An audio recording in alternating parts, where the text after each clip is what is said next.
श्री वल्लभाधीश की जय।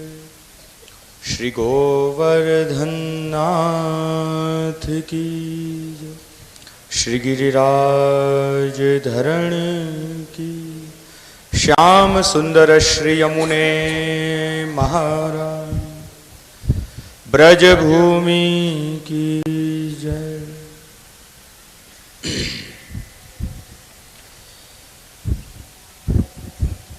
सच्चिदानंद रूपाय विश्वोत्पत्त्यादि हेतवे तापत्रय विनाशाय श्री कृष्णाय वयं नुमः। पुष्टिमार्गीय सर्वज्ञ करुणारसपूरितः श्रेष्ठ फलप्रदाता च तस्मै श्री गुरुवे नमः।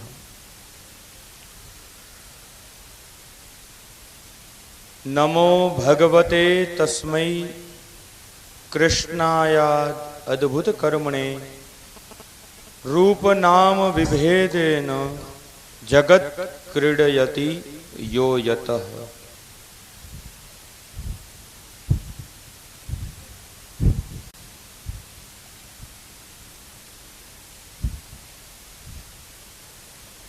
श्री वाक्पतये नमः। श्रीमदाचार्य चरण कमलेभ्यो नमः। श्री गोपीजन वल्लभाय नमः। वंदे नंद व्रजस्त्रीणां पादरेणुमभिक्षणशः यासां हरिकथोद्गीतं पुनातु भुवनत्रयम्।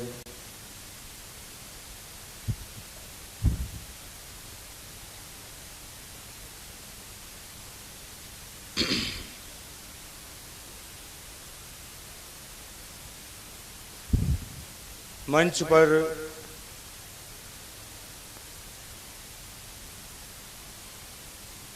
उपस्थित चिरंजीव गोवर्धनेश जी,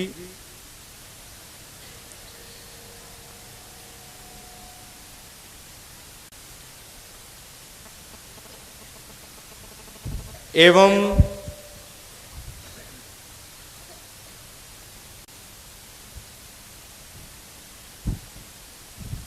ब्रजवासी वल्लभीय वैष्णव सृष्टि,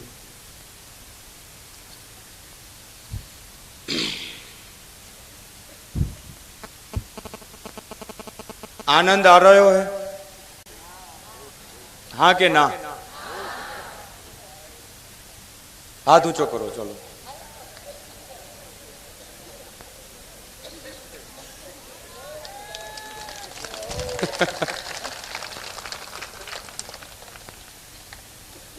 यही ब्रज की लीला है और यही ब्रज भूमि है और यही हमारे प्यारे प्यारे सब वल्लभीय वैष्णव जन हैं, जो जैसी भी परिस्थिति आ जाए, प्रभु हमारी कैसी भी कसौटी करें, लेकिन हम वह कसौटी को सामनो करने के लिए तैयार हैं। तैयार हैं कि नहीं? अभी तो पाल अपने गिरे नहीं है, अभी तो वहां तक की तैयारी रखनी है। कितनी भी कसौटी आवे, कैसी भी चुनौती आवे, कैसी भी परिस्थिति हो जाए, एक बात ध्यान से समझो प्रियजनों, परिस्थिति अच्छी भी होवे और बुरी भी होवे, लेकिन वासे भी उत्तम है हमारी मनस्थिति। हमारी मन की स्थिति कैसी है, वो हमें ध्यान रखना। अभी 2-3 दिना से हम देख रहे हैं कि ठाकुर जी की कैसी कृपा, कृपा ही तो है। कई प्रकार के वैष्णव आवे, अच्छी अच्छी बातें करने वाले भी आवे और कई आवे तीखी तीखी बातें करने वाले भी, कोई गुड़ लेके आवे और कोई हरी मिर्च लेके आवे, तो सब प्रकार के जीव या ब्रज यात्रा में आए हुए हैं। लेकिन कोई भी स्थिति आ जाए, हमारी मन की स्थिति कैसी है, सब अपने अपने विचार कहें। अभी 2 दिन पहले ही जब श्री गिरिराज जी की कृपा भई श्री गिरिराज जी में, तो कई वैष्णव आए कि जी हमारो पाल तो साव कोरो छे, अमारे ત્યાં तो જરાય पानी नहीं આવ્યું, कि हमारा पाल तो बिल्कुल कोरा है, हम तो बच गए। फिर क्या कहा कि हम तो बच गए। हम बचने आए हैं, हम कोरे रहने आए हैं कि भीगने आए हैं, ये बताओ। कोरे तो घर पे थे, यहां तो हम भीगने ही आए हैं। तो जो भी परिस्थिति आवे प्रियजनों, हमारी मनस्थिति कैसी है, हमारे में वो सामर्थ्य है कि नहीं। यात्रा पहले दिन ही मैंने कही थी।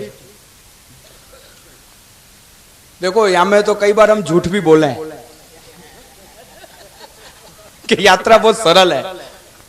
जो पहले दिन वो कह दें कि भाई बहुत कठिन है, तो आप पहले दिन ही भग जाओ। अब आधे आके मैं कह रहा हूं कि यात्रा बहुत कठिन है। यासु कठिन कछु नहीं है। मधुवन में तो यो मैंने कही थी, क्योंकि वो तो मधुवन तो ना मीठी मीठी बातें करनी पड़े कि भाई बहुत सरल है, अच्छो है, हो जाएगी हो जाएगी। लेकिन अब तो हम आधे आ गए हैं, काम बंद तक पहुंच गए हैं। अब सच सच कह रहा हूं कि यासु कठिन कछु नहीं है, और ये जो कर लियो तो या से उत्तम कछु नहीं है। तो ध्यान से समझो प्रियजनों, कोई भी स्थिति आ जाए, कैसी भी चुनौती आवे, कैसी भी कसौटी हमारी प्रभु करें, तो या ब्रज में वाकु कृपा रूप मानियो, हमारे पे कृपा हो रही है, बस ये मानियो, तो वह कसौटी में सु हम निकल पाएंगे। नहीं तो घबराएंगे, डरेंगे और भगेंगे, तो वाको आनंद हम ले नहीं पाएंगे, क्योंकि हम सब कुछ छोड़ के आए हैं। एक बात ध्यान से समझो, कोरे में तो बहुत रहे हैं, बहुत सोए हैं, कभी गीले में सोए हो? ठंडे में तो बहुत सोए एसी में, कभी गर्मी में सोए हो? या ब्रज भूमि को यही आनंद है। मच्छरदानी में तो बहुत सोए, कभी मच्छरन के संग सोए? और ये तो मच्छर भी ब्रज के हैं, ब्रजवासी हैं, भगवदीय हैं, तो ये भी कृपा कर रहे हैं हमारे ऊपर, ये मानियो। मच्छर काटे तो यूं समझ लो कि हमारे इतने दोष दूर हो गए। ये जो हमारो देह है प्रियजनों, ये दोषन सु भरो भयो है। कछु ठोकर लगे, कहीं गिर जाए, कोई हमको गाली देवे, कोई हमारे अपशब्द बोले, तो यूं मान लो कि हमारे दोष दूर हो रहे हैं। कोई मच्छर भी काट जाए तो यूं मानियो कि आज हमारो एक दोष, एक हमारो अपराध प्रभु की कृपा से दूर होएगा। कोई हमको कटु वचन भी कह जाए, हमने तो कमेटी के कार्यालय के सभी वैष्णव से कह दियो है कि गारी पड़े के डंडा पड़े, डटे रहियो, ये तुम्हारे पे कृपा हो रही है वैष्णवन की, भगवदियन की, मानियो। कोई वैष्णव कंप्लेन लेके आवे तो वैष्णवन के पांव पड़ियो कि तू कृपा कर रहा है हमारे ऊपर। तो ये तो ब्रज भूमि है प्रियजनों, और यही एक ऐसा स्थान है जहां जीव की कसौटी होवे। तो जो भी कसौटी होवे, जैसी भी परिस्थिति आवे, बस हम हमारे मन की स्थिति सुधार के रखें। हम यात्रा करवे आए हैं, हम ब्रज में आए हैं। यात्राएं तो कई प्रकार की हुए हैं, लेकिन ब्रज यात्रा जो हम सबको मूल प्रकार है, मूल धर्म है, मूल कर्तव्य है कि हम वैष्णव हैं, और वैष्णव होके जो हमने ब्रज यात्रा नहीं करी तो हमारी वैष्णवता अधूरी है। तो ब्रज यात्रा तो कष्ट के लिए ही है। तो यहां जितनो कष्ट पड़े तो आपको ठाकुर जी की कृपा रूप मान के या ब्रज यात्रा में आगे बढ़नो है। बरसात भी होएगी, धूप भी होएगी, मच्छर भी आएंगे, कछू भी होएगो, लेकिन हमको दृढ़ आश्रय रख के पाल में डटे रहनो है, पाल नहीं छोड़ने। कई वैष्णव कहे जे आप तो कहीं मुकाम धर्मशाला में पधार जाओ। मैंने तो उनसे कही कि पाल रेवे के नहीं रेवे, हम तो यहीं रहेंगे, हम पाल छोड़ के कहीं नहीं जाएंगे। हम हमारे वैष्णवन को छोड़ के, हमारे ठाकुर को छोड़ के कहीं नहीं जाएंगे। जहां यात्रा को पड़ाव होएगो वहीं हम डटे रहेंगे। तो बस यही मनोभाव और यही बल से जब हम यात्रा करेंगे तो वह यात्रा हमारे जीवन में उतरेगी, और वो कष्ट भी हमको आनंद रूप लगेगा।